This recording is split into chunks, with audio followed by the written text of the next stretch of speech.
Lalagay ako ng butter or margarine, pwede rin.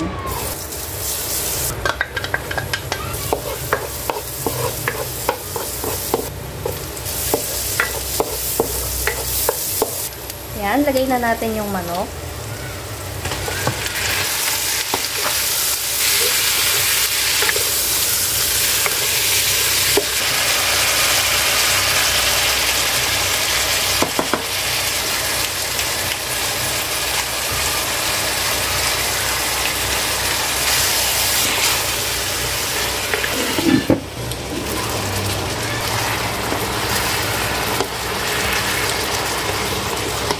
Ayan, pag wala nang lumalabas na mga dugo-dugo dyan, pwede na natin ilagay itong pineapple chunks.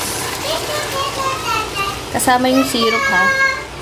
Maglalagay din ako ng pineapple juice.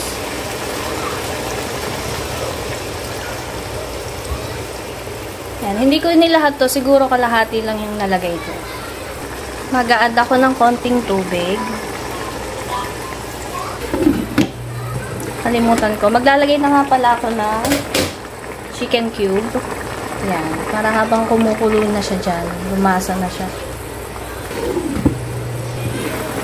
Yan. Pagluto na yung manok, lagay na natin tong gatas.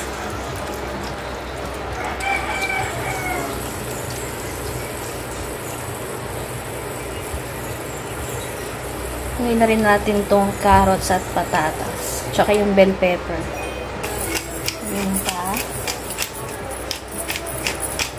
Maglalagay ako ng parsley, dried parsley.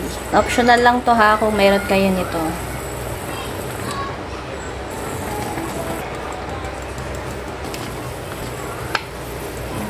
Yan, hindi ko natatakpan to kasi pag tinakpan to, nagbubuo-buo yung gatas.